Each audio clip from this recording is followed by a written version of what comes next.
Greetings, everyone, and welcome to the Yahweh Ranger podcast, where we provide podcasts that will enlighten your understanding of Yahweh and His plan for mankind's salvation and eternal life. For more information, please be sure to visit yahweh.org and yahwehranger.com.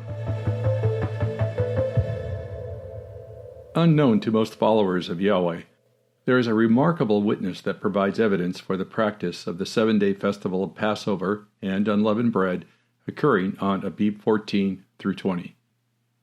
This witness comes from an extra-biblical work, the Book of Yashar. The present copy of the Book of Yashar is by no means to be assigned the authority of Scriptures. However, what the text says regarding the Passover of the Exodus nevertheless proves quite informative and interesting. From the Book of Yashar, chapter 81, line 5.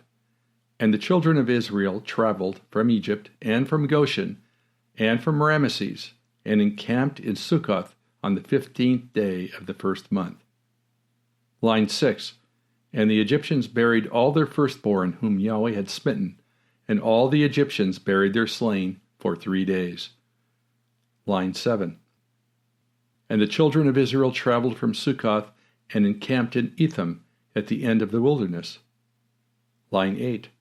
And on the 3rd day after the Egyptians had buried their firstborn, many men rose up from Egypt and went after Israel to make them return to Egypt, for they repented that they had sent the Israelites away from their servitude. Line 9. And one man said to his neighbor, Surely Moses and Aaron spoke to Pharaoh, saying, We will go a 3 days' journey in the wilderness, and sacrifice to Yahweh our Elohim. Line 10. Now therefore, let us rise up early in the morning, and cause them to return, and it shall be that if they return with us to Egypt, to their masters, then shall we know that there is faith in them. But if they will not return, then we will fight with them, and make them come back with great power and a strong hand. Line 11. And all the nobles of Pharaoh rose up in the morning, and with them about 700,000 men, and they went forth from Egypt on that day, and came to the place where the children of Israel were. Line 12. And all the Egyptians saw, and behold, Moses and Aaron, and all the children of Israel were sitting before Pi-ha-Hiroth, eating and drinking and celebrating the Chag, or festival of Yahweh.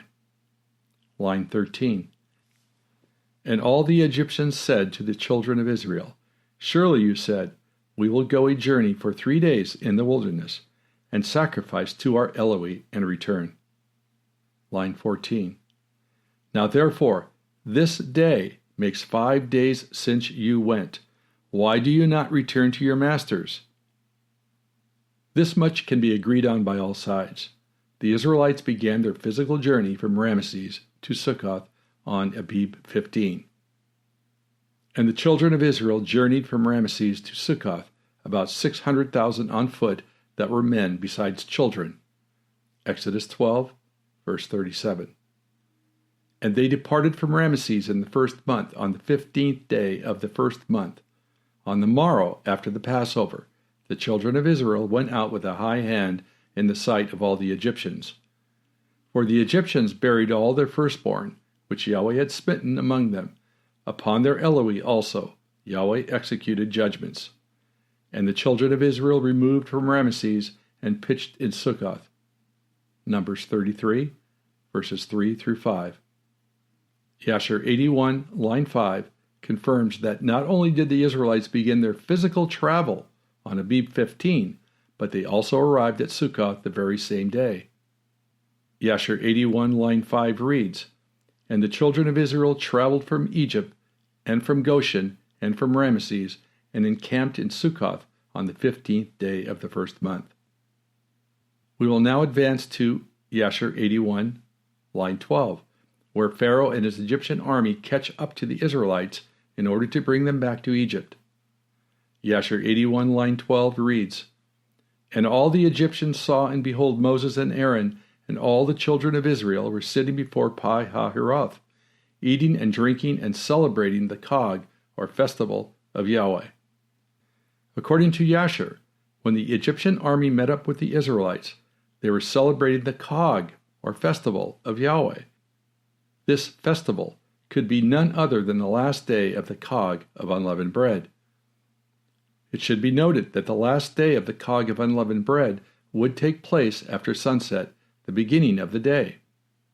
The Egyptians then issued the following statement regarding the number of days that had transpired since the Israelites began their travel from Ramesses.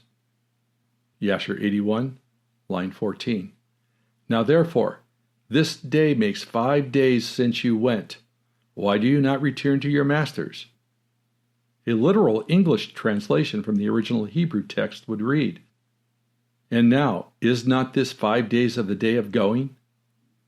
In other words, at the very time the Egyptians spoke to the Israelites, it was the 5th day of the Israelites' departure from Ramesses. Let us now do the math and find out what day of Abib, the last day of the Festival of Unleavened Bread, falls on. We would all have to agree that we should start our count from the day the Israelites began their physical journey from Ramesses. Therefore, we will now proceed to count off 5 days of travel. Day 1, Abib 15. Day 2, Abib 16. Day 3, Abib 17. Day 4, Abib 18. Day 5, Abib 19. It is apparent that there is a glaring problem with these dates given for Abib. According to the Book of Yashar, the Egyptians spoke to the Israelites on day 5, the last day of the Festival of Unleavened Bread. Yashar 81, line 12. And all the Egyptians saw, and behold, Moses and Aaron, and all the children of Israel were sitting before Pi-hahiroth, eating and drinking and celebrating the Cog, or festival, of Yahweh. As our countdown has revealed, day 5 occurs on Abib 19, which cannot even satisfy the requirements for the quartodeciman practice of a 7-day festival of Passover unleavened bread, placing the last day of unleavened bread on Abib 20. Of course, this has a much more damaging effect on the popular 8-day construct practiced by most today, where the last day of unleavened bread occurs on Abib 21.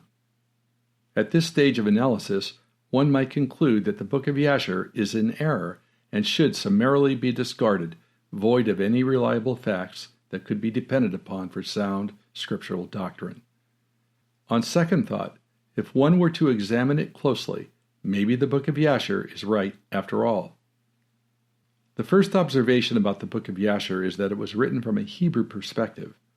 Therefore, the days are reckoned from the view that the 24-hour day begins and ends at sunset. In Yashar 81, lines 13 and 14, notice that it is the Egyptians who state how many days had transpired since the Israelites began their physical journey out of Egypt. Yashar 81, line 13, And all the Egyptians said to the children of Israel, Surely you said, We will go a journey for 3 days in the wilderness and sacrifice to our Elohim and return. Line 14, Now therefore, this day makes 5 days since you went. Why do you not return to your masters? Therefore, logic dictates that the days must be reckoned from an Egyptian perspective, not a Hebrew one. Consequently, unlike the Hebrew day, one must recognize that the Egyptian day began and ended with sunrise. It would now be prudent to review our thinking process regarding Yashar 81, line 14. Keep in mind that all evidence indicates that the Israelites began their physical journey on Abib 15. They also would have left during the daylight hours, as noted in the following verses in Scriptures. And they departed from Ramesses in the 1st month, on the 15th day of the 1st month. On the morrow after the Passover, the children of Israel went out with an high hand in the sight of all the Egyptians. Numbers 33, verse 3. For the Egyptians buried all their firstborn, which Yahweh had smitten among them. Upon their Elohim also Yahweh executed judgments. Numbers 33, verse 4. Not only did the Israelites leave in full sight of the Egyptians, but the Egyptians were burying their dead, indicating these events occurred during the daytime. Therefore, we can now begin a new count with an Egyptian time frame as follows. Day 1, Abib 15 and 16, sunrise to sunrise. Day 2, Abib 16 and 17, sunrise to sunrise. Day 3, Abib 17 and 18, sunrise to sunrise. Day 4, Abib 18 and 19, sunrise to sunrise. Day 5, Abib 19 and 20, sunrise to sunrise. With an Egyptian reckoning, it is clearly evident that the Book of Yashar is correct after all. The festival of Passover and unleavened bread is a 7-day festival, Abib 14 through 20. Even if one were to take the alternate view that the Egyptian day began and ended at midnight, it makes no difference. The result is the same. More importantly, an 8-day scenario consisting of Abib 14 through 21 is unsupportable. It is also evident that it is impossible to construe from the Book of Yashar a 7-day festival of unleavened bread to be Abib 15 through 21. What the Book of Yashar demonstrates regarding the festival of Passover and unleavened bread is what scriptures have shown all along. This 7-day festival of Yahweh is Abib 14 through 20. This concludes our podcast, Passover, Egyptian Confirmation.